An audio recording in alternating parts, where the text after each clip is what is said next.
네, 안녕하세요. 코딩하는 토목 엔지니어 돌종입니다. 네, 이번 영상에서는 프랑스의 LLM, 미스트랄을 소개해 드리려고 합니다. 제가 며칠 동안 계속해서 새로운 인공지능 서비스들을 계속 소개시켜 드리고 있는데, 이렇게 여러 가지 인공지능 서비스들을 소개시켜 드리는 이유는, 물론 주력으로 쓰는 인공지능이 분명 있으실 겁니다.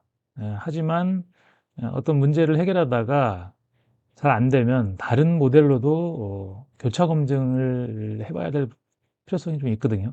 그래서 어떤 서비스들이 좀 품질이 높고 괜찮은가 이런 것들을 알고 있는 것들이 좋을 것 같아서 제가 소개도 시켜드리고 그 다음에 테스트도 해보는 거거든요.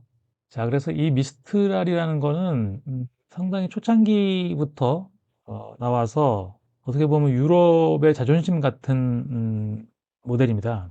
프랑스에서 만들었고, 자, 그래서 이 mistral.ai 요 주소거든요. 여기서 이제 소개를 하고 있는데, 이렇게 보시면 여기에 이제 르챗, 저는 르챗으로 읽었는데 이게 아니더라고요. 채팅 서비스의 이름이 르챗인 줄 알았는데 르챗이 아니라 르샤입니다. 르샤. 그걸 번역에 프랑스어로 이렇게 르챗, 영어로는 챗이잖아요. 이렇게 하면 이게 고양이에요. 발음을 들어보면 Le chat, le chat. 약간 언어 유희 같은 건데 역시 프랑스의 자국 그 언어에 대한 자존심 뭐 이런 걸로 이렇게 만든 것 같아요. 그래서 이 고양이 그림이 나오죠. 그래서 대부분 다 사람들이 이걸 르쳇이라고 안 읽고 르샤라고 읽습니다. 르샤. 쭉 소개가 나오고요. 자, 챗GPT와 이제 크게 다르지 않고 사용하는 사람 입장에서는 뭐 크게 다르지 않고 이 서비스가 할 수 있는 것들을 한번 정리를 해보면 당연히 뭐 채팅은 가능한 거고요. 그 다음에 이미지 생성되고, 그 다음에 캔버스가 됩니다. 우리 챗GPT에도 있잖아요. 코딩 같은 거 했을 때 미리 보기가 되고, 이게 클로드의 아티팩트라는 기능이 있죠. 자, 그 다음에 어떤 게 되냐면 파일 첨부. 근데 파일 첨부는 지금 PDF하고 이미지밖에 안 됩니다. 다른 파일, 엑셀이나 이런 것들은 아직 안 되고요. 그 다음에 분석 기능이 있어요. 인터프리터라고 불렀었죠. 인터프리터, 분석. 예를 들어서 뭐 그래프를 그려달라. 통계 처리. 이게 결국은 이제 코드를 실행시키는 거거든요. 코드 실행. 스스로 코드를 짜가지고 그걸 실행시켜서 그 결과를 보여주는 거잖아요. 그죠? 그래프 그리고 뭐 통계하는 거 이런 것들. 이런 걸 보면은 거의 챗GPT의 서비스가 거의 다 들어가 있다고 보고 대형 우리 LLM 서비스하고 거의 유사합니다. 자, 그래서 요거를 한번 저희가 테스트를 해보도록 하겠습니다. 자, 여기 보시면 르챗이 있고 트라이 또 API 이렇게 되어 있잖아요. 르샤, 자꾸 르챗, 르샤. 르샤로 우리는 테스트를 해볼 거고 트라이 API는 약간 프로그램을 편하게 하기 위해서 상당히 이렇게 전면에 내세우고 있죠. 자, 르챗으로 한번 들어가 보겠습니다. 자, 르챗으로 들어오면 이런 창이 나옵니다. 지금 저는 이제 로그인을 했기 때문에 예전에 채팅했던 이력들이 나오고요. 그다음에 여기서 이제 질문을 받고 이제 답변을 받는 건데, 자, 여기 보면 파일 첨부할 수 있고, 여기선 지금 메시지가 나오죠. Drop PDFs or image here 이렇게 나오고, 그 다음에 여기 지금 몇 가지 기능들이 있잖아요. 요걸 이렇게 눌러보면은, 자, 캔버스, 그러니까 코딩 같은 걸 해가지고 직접 편집을 하거나 그걸 이제 미리 보기를 할 수 있는 기능입니다. 캔버스가 있고, 웹서치, 웹서치도 가능합니다. 웹서치, 아까 제가 설명을 못 드렸는데, 웹서치가 가능하고, 그 다음에 이미지 생성, 그 다음에 코드 인터프리터. 아까 제가 말씀드렸죠. LLM이 스스로 코드를 만들어 갖고 그걸 가지고 이제 뭐 그래프도 그리고 분석도 해서 사용자한테 보여주는 이 기능, 이세 가지가 있습니다. 그래서 이 기능을 선택할 수가 있고요. 자, 그래서 제가 테스트를 좀 해놨습니다. 자, 동일한 문제로 제가 여러 모델들을 테스트를 하고 있죠. 자, 그래서 첫 번째 문제입니다. 자, 이렇게 A, AB, ABC, ABCD 이렇게 반복되는 패턴을 분석해서 다음에 올 게 뭐냐 이렇게 묻는 질문입니다. 정확하게 맞췄죠. A, B, C, D, E가 올 것입니다. 자, 1번 문제 맞았고요. 다음 2번 문제입니다. 어떤 수에 5를 더하면 그 수의 2배보다 3이 작다. 그래서 이 수를 x라고 할 때 방정식을 세우고 풀어라. 이런 문제죠. 그래서 이런 방정식을 세우면 되는 거죠. 그래서 값은 8입니다. 이렇게 나왔는데 여기 보시면 요게 꺽쇠 표시 2개 있는 게 있죠. 요게 코딩을 한 겁니다. 그래서 제가 이거를 테스트를 할 때 아까 그 코드 인터프리터 있었죠. 코드 인터프리터를 켜놓고 하는 바람에 얘가 코딩을 해서 풀었어요. 나름대로 얘는 수학은 코딩으로 푸는 것 같아요. 그래서 제가 이후에는 그걸 끄고서 테스트를 했습니다. 뭐 요거는 워낙 단순한 문제이기 때문에 코딩을 해서 푸나 직접 푸나 큰 차이가 없을 것 같아서 그냥 요건 그대로 진행을 했습니다. 아주 간단한 수식이기 때문에 자체 기능으로 풀어도 큰 문제 없이 풀었을 것 같고요. 그래서 요거는 맞았습니다. 2번 문제 맞았고요. 다음 3번 문제입니다. 빨강, 파랑, 노랑, 초록, 보라가 순서대로 반복될 때 57번째 색깔은 뭐냐?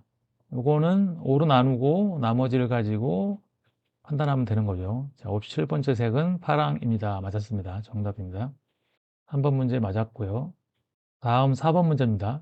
5명이 사과를 먹을 때 A는 B보다 먼저 먹었지만 C보다 늦게 먹었다. 그 다음에 D는 E보다 먼저 먹었지만 B보다 늦게 먹었다. 두 개의 문장이 있는데 두 개의 문장을 연결해 갖고 전체 5명의 순서를 정하는 건데 B가 양쪽 문장에 공통으로 들어있죠. 그래서 B를 기준으로 연결을 하면 되는 거죠. 자, 그래서 답이 C, A, B, D, E 정답입니다. 그래서 네 번째 문제도 맞았고요. 다음 5번째 문제입니다. 3명이 일렬로 서 있다. 검은 모자 3개와 흰 모자 2개를 랜덤하게 씌우는데 자신이 쓴 모자 색깔은 볼 수가 없고 앞사람 모자 색깔을 볼 수가 있어요.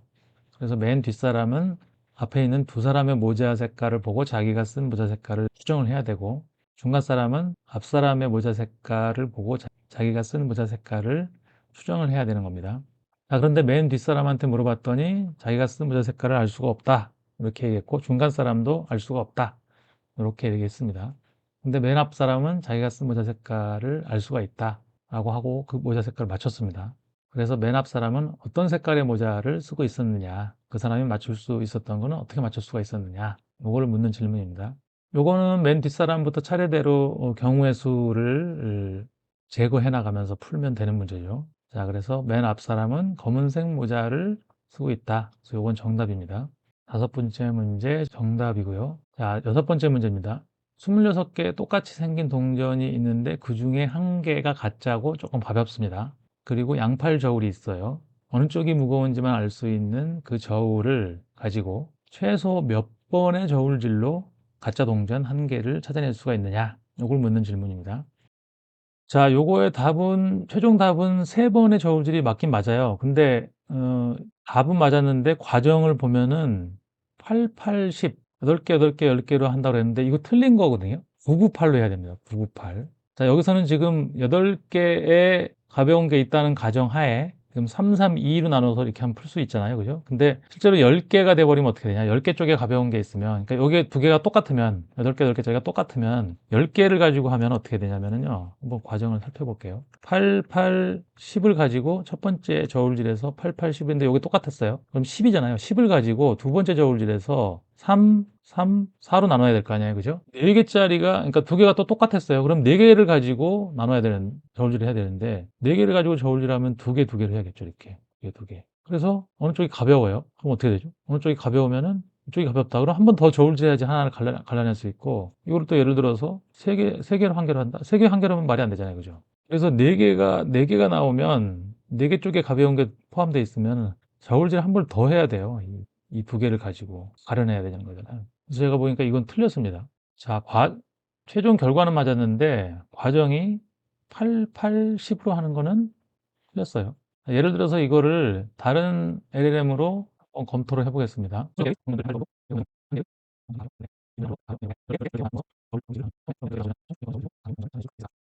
얘는 추론 모델이기 때문에 모든 경우의 수를 얘가 다 따져볼 거거든요. 자, 이렇게 어떤 모델에서 답이 좀 의심스럽다 그러면 다른 모델로 크로스 체크를 해볼 필요가 있습니다. 네, 좀 고민을 하고 있습니다. 이성 처리? 첫 번째 저울질 8개, 8개 올려본다. 자, 여기 나왔죠. 만약 첫 저울질 후 10개 그룹에서 찾는 경우는 1 플러스 3, 4번이라는 얘기죠. 10개의 동전은 3번의 저울질을 해야지 가짜를 찾아낼 수 있다는 거예요. 자, 아무튼 이 문제는 틀렸고요. 네, 그 다음에 7번째 문제입니다. 현재 아버지의 나이는 아들의 나이의 4배고 5년 전에는 아버지의 나이가 아들의 나이의 5배였습니다. 그러면 현재 아버지의 나이는 몇 살인가? 이 문제는 현재 아버지와 아들의 나이 관계를 공식으로 세우고 5년 전 아버지의 나이와 아들의 나이의 관계를 공식으로 만들어서 미지수가 2개고 수식이 2개니까 이걸 수학적으로 풀 수 있거든요. 쭉 풀면은 아들은 20살이고 아버지는 80살이다. 요게 답이 되는 거고, 예, 이 문제는 맞았습니다.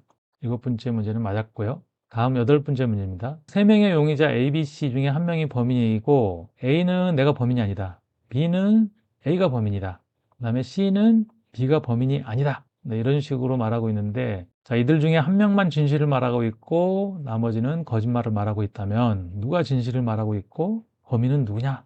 뭐 이런 겁니다.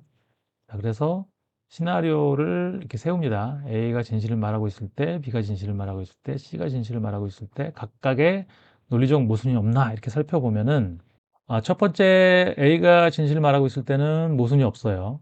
근데 B가 진실을 말하고 있을 땐 모순이 발생했고 C가 진실을 말하고 있다고 가정한 것도 모순이 발생했어요. 서로 상충되는 논리가 있다는 얘기죠. 그래서 A가 진실을 말하고 있고 B가 범인이다. 그래서 이 문제도 맞았습니다.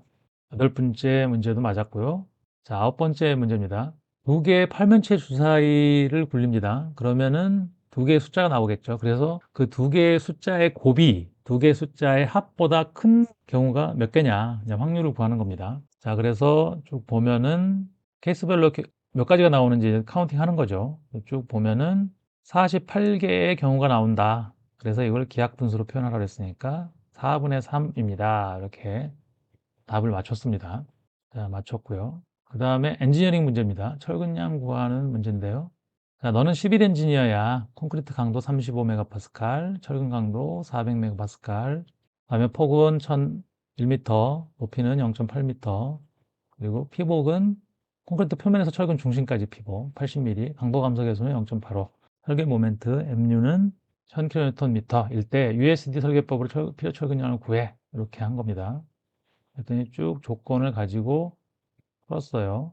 피복을 빼서 유효 깊이를 구했습니다. 그 다음에 모멘트를 적용해서 쭉 풀면은 반복 계산이 필요해요. 실제로 초기 값으로 A를 추정한 다음에 AS를 계산하고 A를 재계산하고 AS를 재계산했더니 4271 맞는 방법이긴 한데 사실상 제대로 구하려고 그러면은 두 개의 식이 있잖아요. 그죠? 이 A를 여기다가 그냥 넣으면 되거든요. 그럼 이제 수식이 뭔가 복잡해지겠죠. AS에 대해서 2차 방정식을 세우면 근해 공식으로 정확하게 한 번에 풀 수 있거든요. 아무튼 그런 방식으로 풀진 않았지만 뭐 이런 방법도 맞는 방법입니다. 그래서 이 결과는 맞았습니다. 현재 한 개가 틀려서 이제 90점을 달리고 있습니다. 나머지 이제 코딩 문제 2개가 남았습니다. 자, 코딩 문제 첫 번째 코딩 문제입니다.